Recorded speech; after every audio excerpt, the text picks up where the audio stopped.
Hello. Today I return to you with another lower tier commentary, although once again one can argue if this is strictly lower tier since I'm in a Farragut. Now the first thing you might notice is that I'm charging straight into these closed islands or this island system. That's simply because the Farragut is an exceptionally good knife fighter. What I mean with knife fighter is that it's exceptionally good at fighting other DDs, especially at close range because of its great maneuverability and its great gun power and great turret traverse. So by using these islands as cover, you can quickly catch other DDs by surprise by suddenly spotting them much closer than they expect. Example, this Farragut, he got spotted before he had time to react, and I have backup here behind me, and honestly my accuracy is simply better with these guns. So I slow down and start picking a fight with him. You got 5 guns, which is a lot of firepower, especially against other DDs. You can melt them extremely quickly. In fact, I'm slowing down just to be able to land more shells on him. The plan here was to keep wrecking him, but I see the planes are going for me. And since it's an enemy carrier, I decide this is definitively not worth it, and I start speeding up. I see another squad on my minimap, so I turn into them. My proximity spotting spots a Benson, so I preemptively torp him as well as I turn, and I keep turning into the last position of the planes on the minimap, and I manage to dodge his cross drop. Oh well, it wasn't really the best possible cross drop, but quite easy to dodge them in the ship anyway. The Benson torpedo beats my torps, probably because he expected they were coming, like any fairly good player should do, or any fairly experienced DD player should do. But he's forced to ground, and because of that I managed to land even more hits on him. Now here's an important point.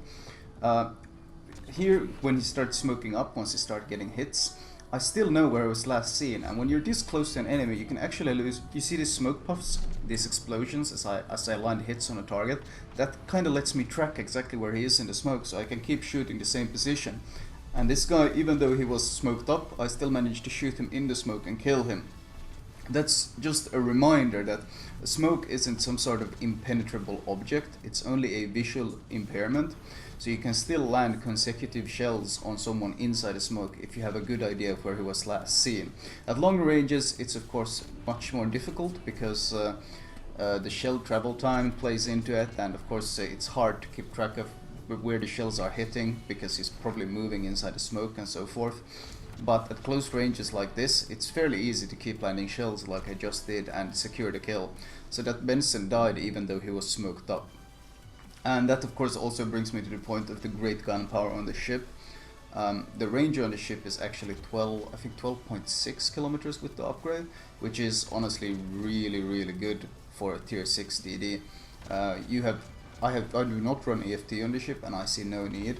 And with the great US smokes, I'm still sitting in the same smoke I popped a while ago. These smokes last so long, I'm able to pick fight. You see the big white circle on the minimap? That's where I was smoked. That's basically my range with these guns. So you can see just how far I'm able to land to volley these shots. Of course, because they're USDD guns, the arcs are quite terrible on them. But that's just something you have to get used to. This is not something that's going to change. The same USDD guns continue all the way to the gearing. In fact, the gearing only has a shell velocity of 792 meters per second, so you're gonna have the same volleying guns there as well. So getting used to these guns early is quite important. Now my smoke ran out, and what I like to do when I play USDDs is of course I like to close the distance in between smokes. There's usually a gap of about, at this tier I think the gap is about 40 seconds where you're without smoke, and I like to use those 40 seconds to get closer to the target and basically reposition myself. I call it leapfrogging in a way. You smoke up, you shoot at everything within range. Usually people tend to move out of the range when they're being shot at by a smoked up DD, and when they move out of the range, once the smoke runs out, I reposition myself closer again, and then once again you see me smoking up, and I smoke up closer to them, and I keep hammering them. The idea, the Farragut is kind of like a lesson taught to to USDD players, simply because it forces you to rely heavily on your guns. Your concealment is a pretty terrible 7.3. It's 7.6 if you have the A hull, but with the B hull it's 7.3 kilometers, and your upgraded torpedo range is only 6.4. So any sort of stealth torping, unless it's in the form of ambushing someone, is going to be pretty much completely unreliable and unlikely to succeed even. So you don't really, this ship teaches you to not rely on your torpedoes at all. In fact, torpedoes are more of an accessory. Torpedoes are a backup plan. If you get rushed, if you're knife fighting DDs like I did at the start, stuff like that. It's to deep, you can protect your smoke if someone decides to rush you, you can torp them. But generally, the Farragut is all about the guns. It's not until the Mayhem that you can actually start stealth torping. The Farragut is purely about using that gunpowder to your advantage. And it's honestly a pretty good lesson to learn, because guns play a central role in any sort of USDD play, all the way to T10, and even at T10 gearing relies heavily on its guns. Even though they get great torps, they get decent torps as they tier up. Then at Fletcher they get great torps, and gearing also has great torps. But the reload time on them are usually so long that if you want to maximize your effectiveness, you should be using your guns extensively.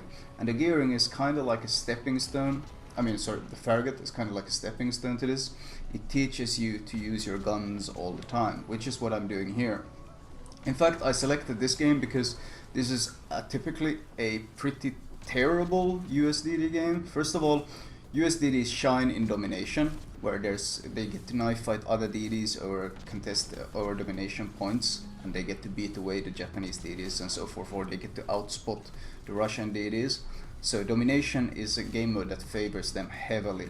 So this is standard battle, which is pretty awkward for USDDs. It's also against T8, which is even more awkward for USD, or well, for any sort of ship on T6, and I'm matched against T8s, Mogamis, Colorados, North Carolinas, and of course, thirdly, there's a carrier here, which makes this game even harder.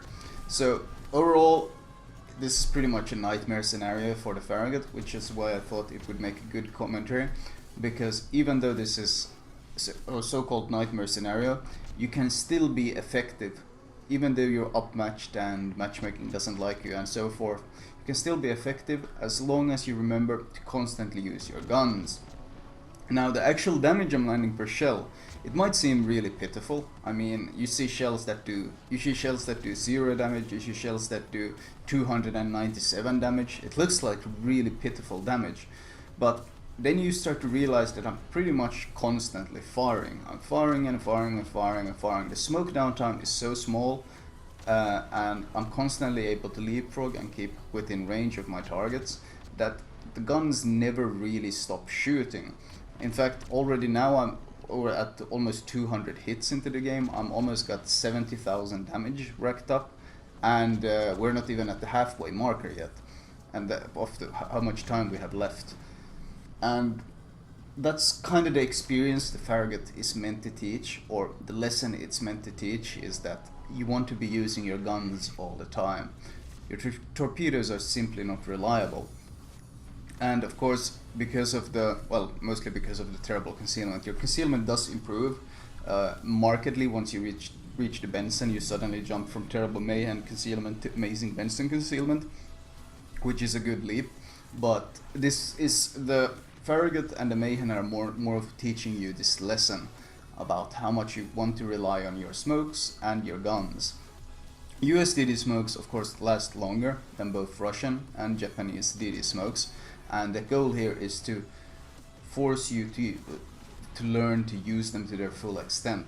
Now, something that you should do whenever you get a new DD, or you buy a new DD, you hover your mouse or your smoke consumable and you find out how long it lasts. It says in the consumable itself, and you can subtract that time it lasts from the cooldown of the smoke.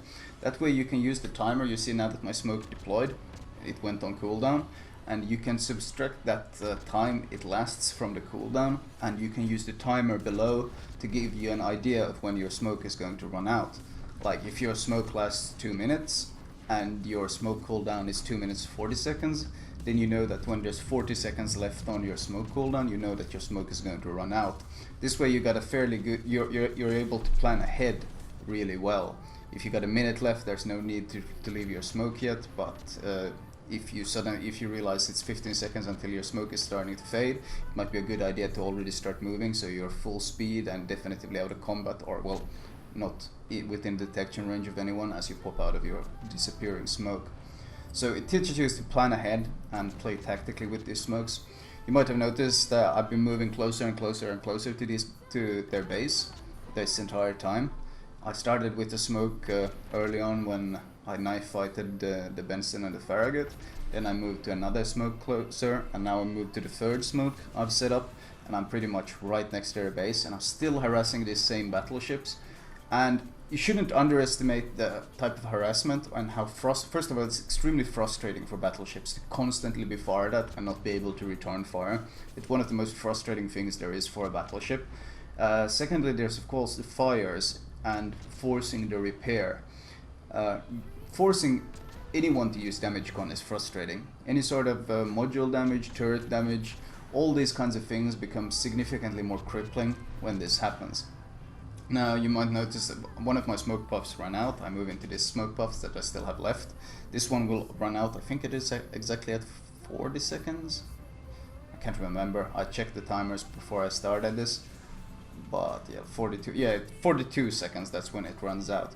So you saw that I was able to move into one of my smoke puffs and get undetected if there was the need. Once I did come out and see there's no real challenge to me here, I still continue firing. Of course, you don't need to sit in a smoke to be able to use your guns in these DDs. They are pretty damn quick. I mean, I'm doing 37 knots here without issues. They're pretty damn quick, they're small, and they are very, very agile. The rudder shift on US DDs is simply top tier. So there's no reason for me to stop firing and keep harassing this guy, since I know he's used his repair. So I'm just gonna keep harassing him and see if I can simply finish him off as he tries to flee from me. I'm not worried about any volleys he shoots at me, once again, because of the great maneuverability of this ship. I can simply turn into him, and of course I have my smoke ready, my fourth smoke in this case, because I use Superintendent on the Farragut, so, and the premium smoke, so that boosts the original number of smokes from 2 to 4. So if I really needed to, I could smoke up, but I'm not bothering to. You notice that I killed the North Carolina. That's a T8 battleship, and I got Arsonist, which means I dealt 40% of his HP pool. 40% of the battleship HP pool, T8 battleship, I dealt in fire damage alone. And you saw these pitiful shells that look laughably small. You see that now, suddenly looking at my damage score, you see I've already over 115,000 damage. It adds up, and that's the whole thing.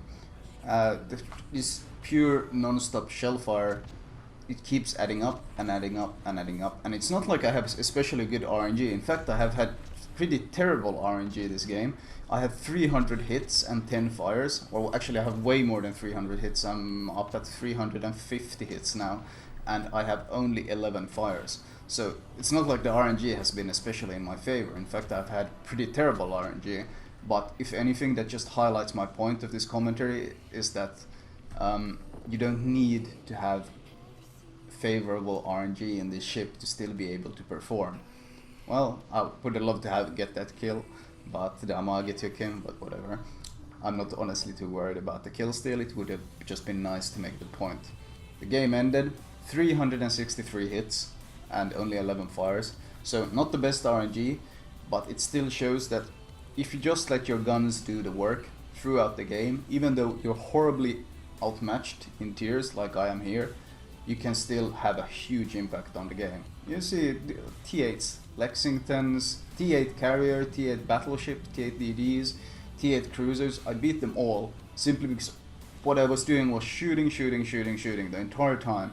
In fact, I got fairly even close to Witherer here, 49,000 damage with damage over time effects. So my key point here is that in Farragut, you want to survive and you want to keep shooting. Those are the key roles that you need to basically learn.